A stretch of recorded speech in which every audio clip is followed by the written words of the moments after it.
How is the weight transition being done? Let's check out the braking drift.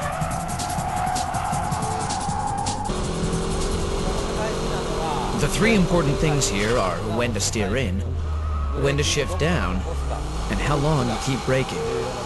These are the three most important factors. Okay, I'm in third gear, I'm stepping on it, I'm speeding, then brake. How much you brake is crucial. If you kill the speed too much, you'll end up stopping before you drift like this, and with understeer. So you'll need a fair amount of speed even when you begin braking. Slow down to about 70% on the straightaway, then let go. Let go of the brake and steer into the corner. Here, you're a little overspeeding. If you brake through the corner, you'll end up with understeer. So first brake and then turn, heel and toe, and steer in towards the clipping point. You'll be overspeeding here as well. Then you shift down to second gear while leaving your foot on the brake. Let's say you're running around 5,500 revs when you shift down to second gear. Release the clutch like you're running around 5,400 revs, but don't let the gears lock. It's similar to shift lock drifting, but you don't lock the rear tires with braking drift. Anyhow, that's how I do it. Sometimes I drift by only braking, like through corners where I can enter and exit in second gear. I step on the brakes, leave the brakes on, then turn, and I brake once again towards the clipping point. Then the car starts to slide. With this kind of drifting, I concentrate on the front and rear brake balance. If only the front brakes work and the rear don't, it's impossible to brake drift. You can't control the shifting weight of the car if only the front brakes work. Obviously, braking is the key here. Tsuchiya is not braking hard at all. He's stepping on the brake with a certain rhythm to adjust the speed. If you coordinate the steering work to the braking, you're a step closer to Tsuchiya's braking drift.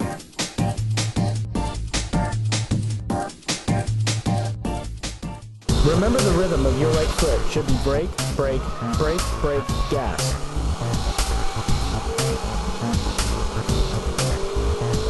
Steering into the corner and shifting down should be done simultaneously.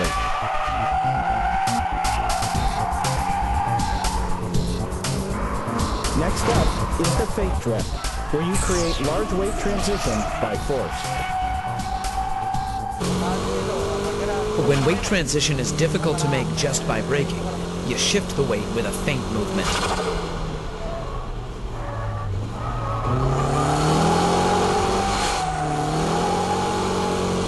Quickly steer like this, and at this point, my foot is off the gas. And when I juke the car like this, the car bounces back with the weight, and that's when I step on the gas pedal. It's just like a pendulum, and you use that return force to make the weight transition. Here too, I've stepped on the gas, all the way for a second, before I let go, in order to get the car to slide. Once the car is in sliding mode, release the foot from the gas, and control. I used to do this a lot on snow.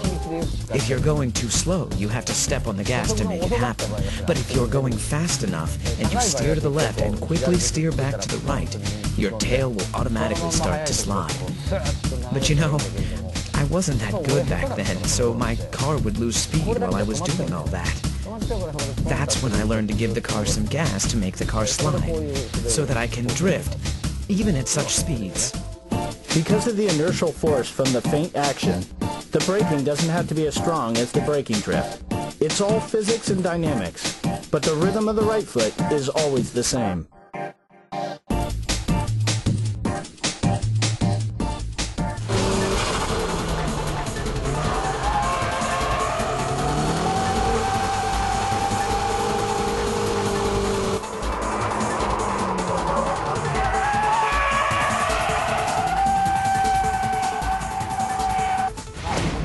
Okay, shall we try this dynamic drifting? This one's pretty difficult, so even professional racing drivers like us can't always get it right.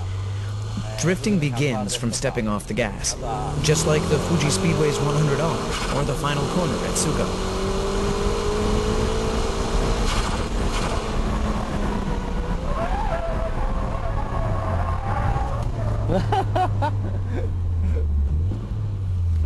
Unbelievable. That was awesome. It's so tempting to brake. Here in Ebisu, this 100R corner is a third gear corner. You step on the gas all the way in third gear. Then the difficult part is where you release your foot from the gas pedal for a second. You're coming in with enough speed in third gear. Steer into the corner, and the moment you release the gas, you start to slide. On this particular track, you need to get ready for the final corner at this point and slow down. But for now, we'll ignore that to show you guys this dynamic drifting. So when you release the gas, your tail will slide. Then you just counter-steer and control. I use this a lot at the Fuji Speedway's 100R corner.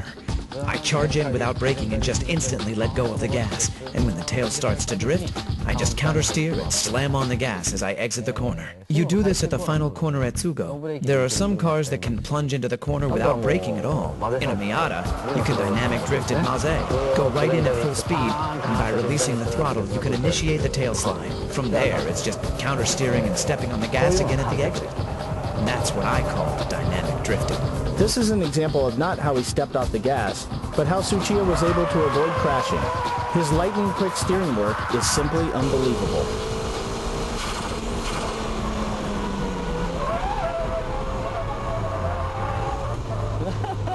So that was dynamic drifting, which is the ultimate form of all drifting. That wraps up the 6 basic techniques of drifting. I won't recommend the dynamic drifting at the early stages of learning how to drift, since it can be dangerous. With the mastering of all these 6 basic techniques, you too will be able to drift like a pro. The first thing you have to do if you want to take up drifting is not to be afraid. Try to have fun. Don't think too much about weight transition, dynamic drifting, and your suspension setup. Visit a track, go out there and start pulling the e-brake. That's the best way to learn how to drift. After you get the hang of it, try to use all 6 techniques in various corners. Take your car to as many tracks as possible and try different styles of drift. And again, be safe and have fun.